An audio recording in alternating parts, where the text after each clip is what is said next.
today with GM Dave Humphrey / Trade Board Chairman. You're truly one and only. How you doing today, Dave? I'm doing fantastic. How are you, John? I really can't say how I'm doing today after a tough day at work. Actually, wasn't that tough, but I had some choice words for a few kids, but that's okay. The jungle. The jungle. You gotta love it.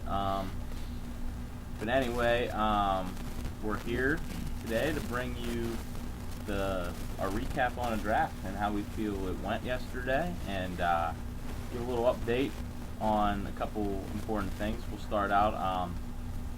If I missed any prospects by putting them on your prospect list, please email me by Friday. If you don't email me, you will lose out on your picks. So get those to me ASAP. And also, there's a couple teams I emailed you guys today. If you're over the prospect limit, either trade people or send me a list of releases by Friday as well, or you'll be fine. So other than that, let's get into it. Start off with our biggest winners of the draft. Winners of the draft today. We're not going to do any losers after we did a couple of losers last year, and kind of really backfired on us. So we're not going to do losers this year. But we don't want to hurt anybody's feelings either, so just smile and be happy. But we're going to start out with two from the East. Start out with, actually, both in the same division. We'll start out with the Ottawa Senators. We both felt they had a pretty solid draft. definitely.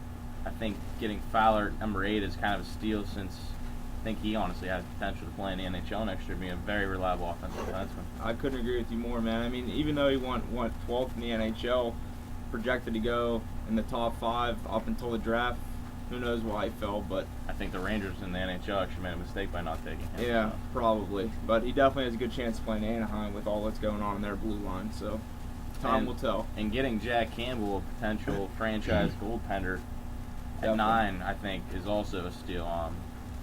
Never have enough goaltending. Nah. Yeah. And top it off, he got a first round pick basically, at 38th overall in our draft, in Kevin Hayes. Yeah. Blackhawks really like what they saw in the NHL from him, taking him 24th. Yeah, definitely a high value pick with that one.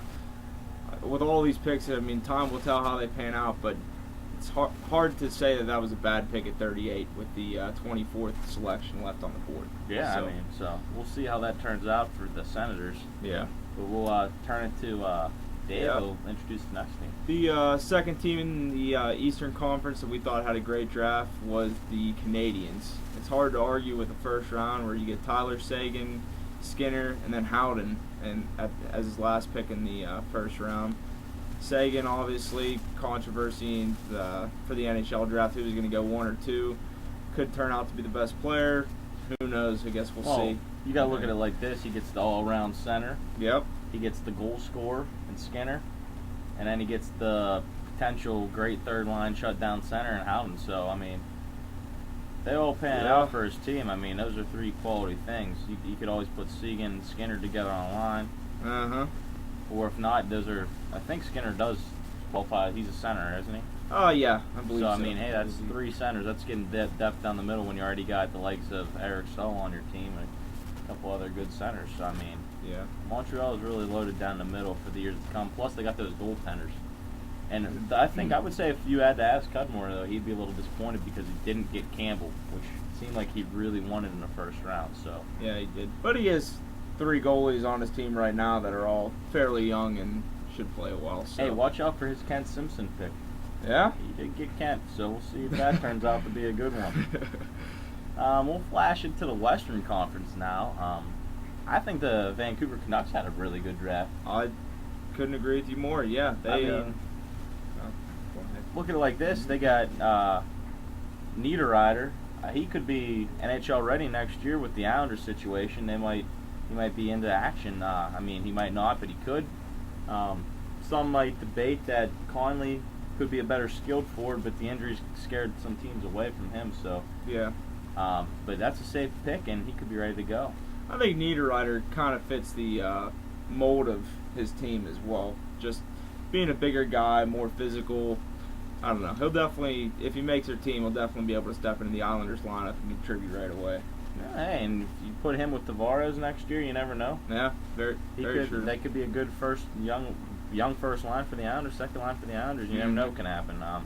They got Josh Bailey there on Long Island, so that team's a young and upcoming team. Definitely young and upcoming. But another pick we really liked from Vancouver was Galiev in the second round. The Russian, he has very strong potential to be a great offensive threat in the league, and if he pans out, that could be a steal very late in the second round. Yeah, definitely. Yeah, he did a great job preparing for this draft, and with he traded up to get Galiev. Yeah, too. Yeah. With the resources that he had, he did a great job with his 2 picks he made.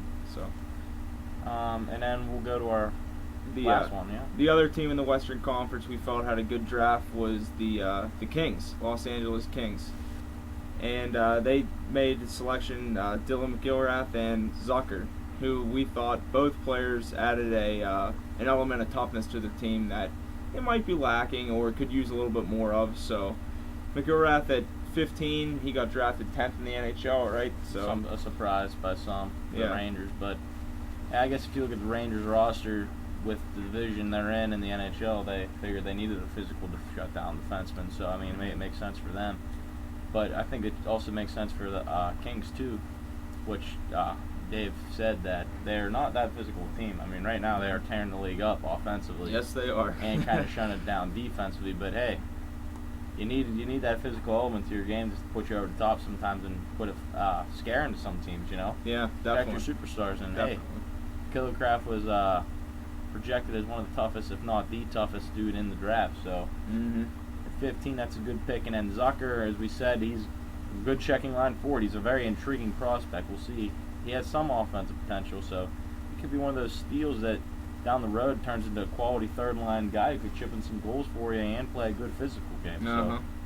So the Kings might have had a really good draft. Yeah. I guess that about wraps it up for our winners on draft day. You have anything else more to say, Joel?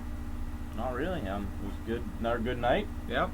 Another edition of Hockey Talk down. Yeah, we'll probably get a quarter season point / right before we go back to school, Hockey Talk in. Yeah, so, we'll get one more in here before we Until then, though, I guess. Good night. Yep. Good night, guys.